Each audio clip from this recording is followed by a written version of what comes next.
What's up everybody, this is Nifty Keeps, and today we're going to be building my Mode65. I've been waiting a while for this thing and I finally got it, so let's go ahead and get this thing opened up and then let's take a look inside. So there's the packaging. I mean, I was not expecting this packaging when I first got it, but there it goes. So got the components box. We have the top case. I mean, damn, look at this. And then we have our bottom case. And this thing is heavy. So let's get this out the way. So let's go ahead and open up our bottom case.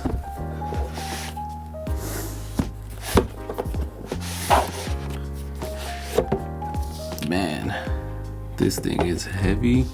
So I went ahead and got the brass bottom case just because I wanted something heavier, more durable. And I mean, this thing looks great. Put this aside for now.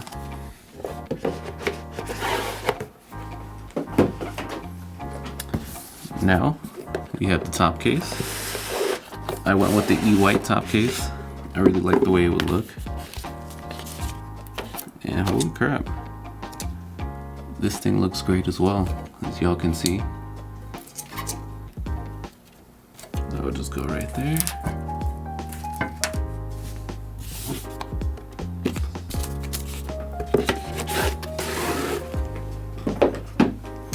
And finally, we have our components box. So this is the back piece that I ordered. I ended up going with the iodized purple looking one. We have our daughter board. These are the rubber mounts for the top case, I believe. Oh no, this is for the plate. The bottom feet rubber. Some screws. Even more screws. And Mode actually sends you a little tool to use. Little screwdriver head. Pretty cool. So we have the plate. I got the FR4 plate. Then we got the PCB foam. And finally, we have our PCB. So let's go ahead and get this opened up. Grab my scissors.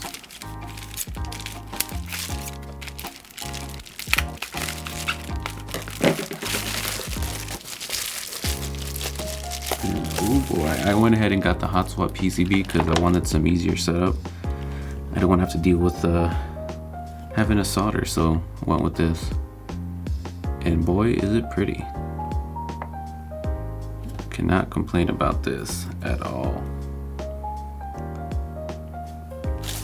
Alright, so we got that there.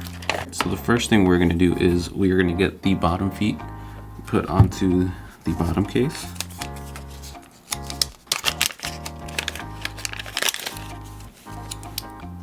Just make sure when you do that you line these up, and they will just go in these little indents right here on each corner.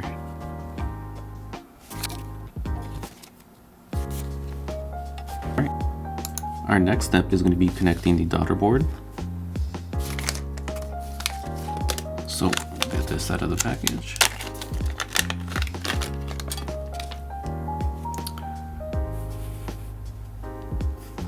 So you're going to make sure that this connects into here first.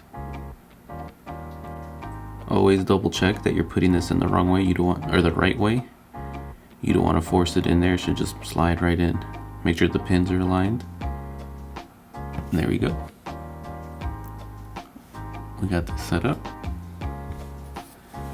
And then we're going to go ahead and grab our PCB. And it will go right here on the PCB. What you're gonna want to do is this will go right here. And then it came with 4 screws to get it mounted. So our next step is we are gonna get the daughter board for the USB-C attached. You're gonna use the socket head screws, so make sure you got the right ones. There should be 4 of them, and it'll get attached right up on here. Just make sure when you're putting these on, you're not over tightening. You don't wanna, mess up the thread on your screws. I'll personally leave them kind of loose at first, and then at the end, once I got them all in and lined up, I'll do my final little tightening. But again, don't over tighten these. You just want it on there secure. If I could grab this last screw.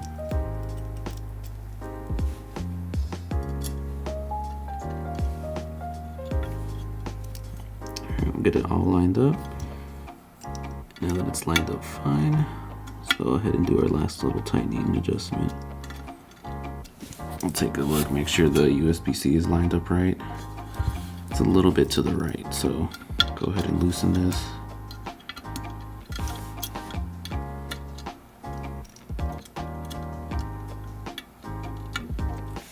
Scoot that over a little bit.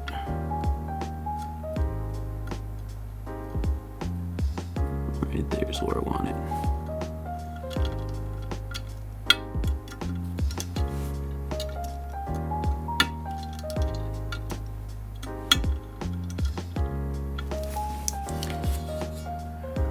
Alright, that looks good. Let's move on to our next step. We're going to be attaching our stabs onto our PCB. When it comes to stabs, I'm going to be using Durock V2 stabs. I already have these lubed and modded, so they should be good to go and sound pretty good. The same thing goes when installing your stabs, is you don't want to over tighten the screws and, de-thread all of your threads.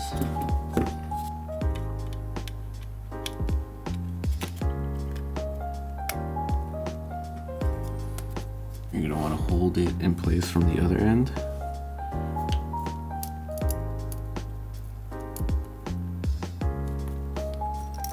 And then I'll go ahead and use the little screwdriver that came with the Mode.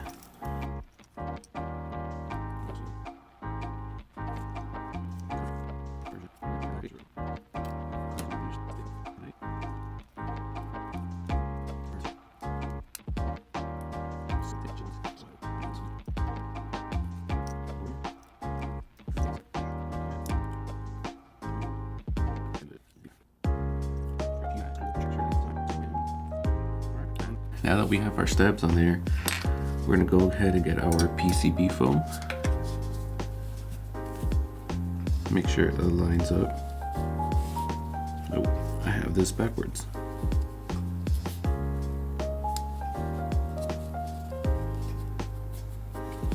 Make sure you push this over the screws.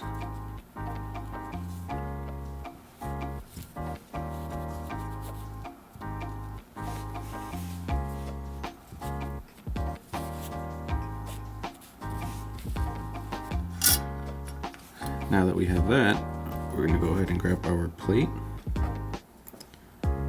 Get our plate put on top.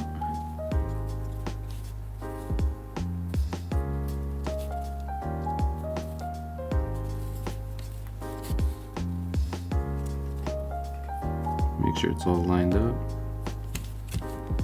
The PCB foam's a little bit low.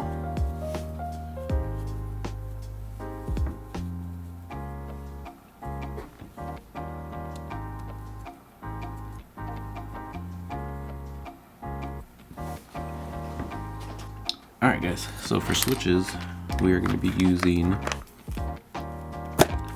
these Baltic switches. I'm actually going to start with the corner ones first.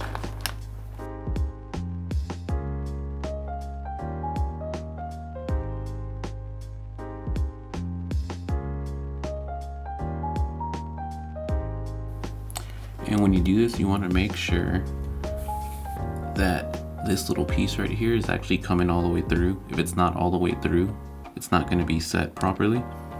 And then also, you don't want this part squished. So if you see something like that, just hold your switch and bring the plate up and make sure the plate isn't smushing up and it's actually set properly.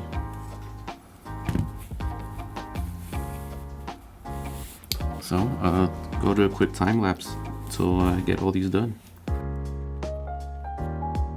Okay, so now that we have all the switches in place, our next step is to install the isolated stack mount silicones onto the plate. If you're just going to do a regular top mount, you don't need these, but I'm going for the isolated top mount. If we can get all these out of the bag. One more, there we go. And these are just going to go on these pins right here where it screws in. So we'll just get those put on.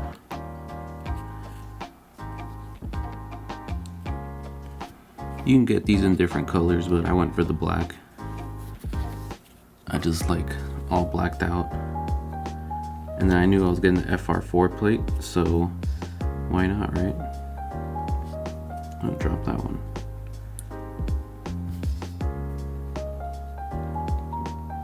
Cool. Come on. Get on there. There we go. So now that we have that done, next we're gonna go ahead and get our bottom plate, and we are gonna put on our meat silicone for the bottom. So this will go right here, fits perfectly. And then there's screws that align where you will be able to put screws in. Same thing goes for these. You don't want to over tighten these. I kind of just get them in there loosely. I don't want to clamp the foam too hard.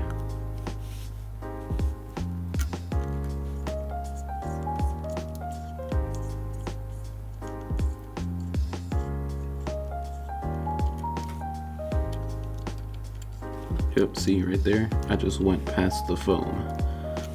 Make sure you don't go past the foam.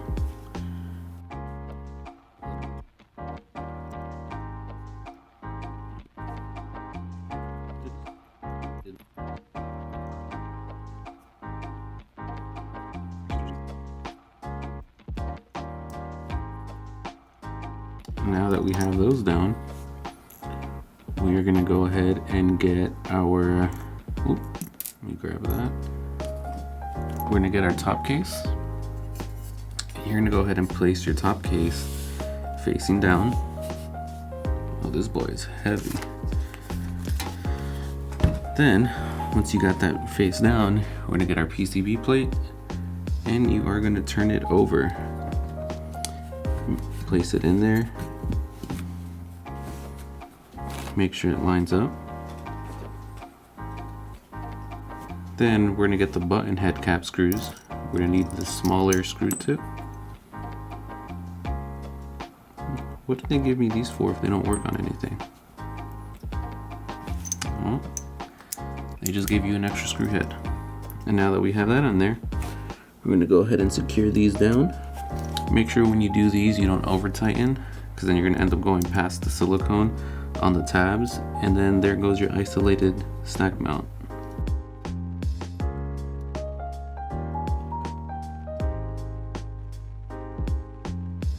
Now that we have that done, you have your plate attached to your top case.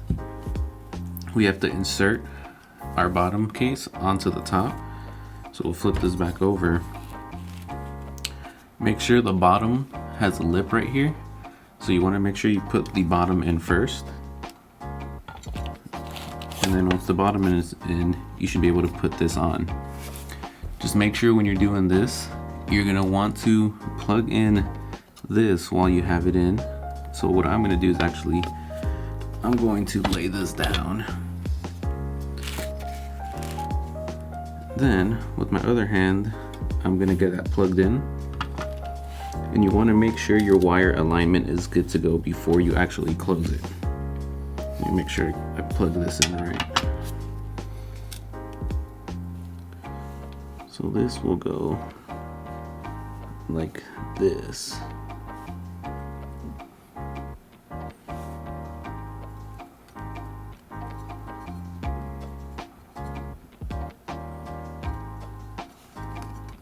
I can get it lined up.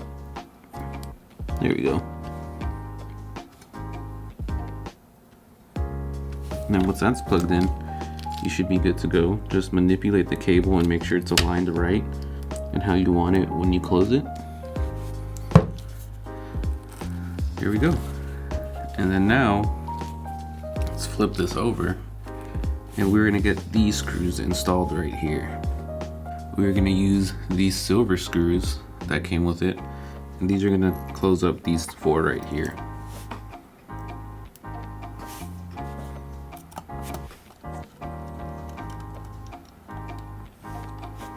Again, don't over tighten, you just want it just snug enough to where it's holding it secure.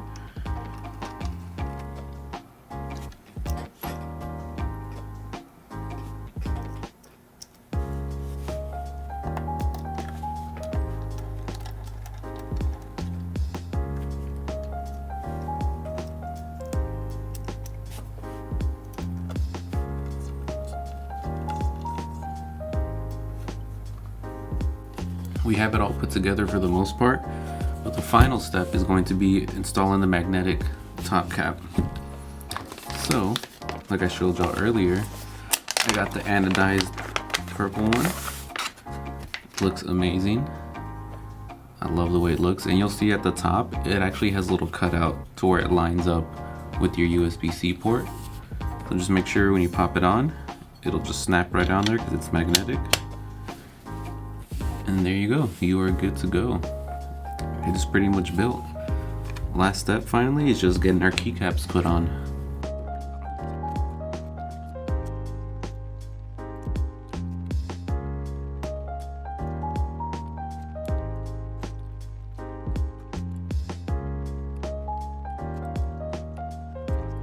So finally, for the escape key, we're going with either one of these Artisans that I got from B.O.B keycaps.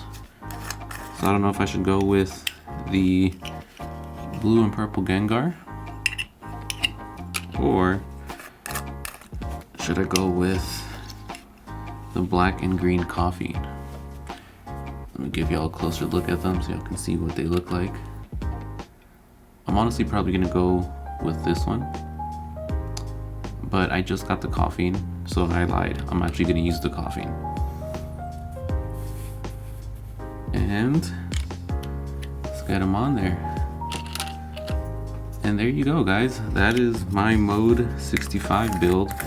I'm using these Polycaps whale keycaps because at the moment I'm waiting for my GMK keycaps, and they should get here by hopefully August, which is a while from now. It's currently January, so I got like 6-7 months left. But that is my Mode65 build. This thing is beautiful. It is hefty. It has some weight to it. But boy, does this thing look beautiful. This is for sure probably going to be my daily driver from now on. And there you have it, guys. That is my Mode65. Thank y'all for watching, and like and subscribe. It helps the channel a lot.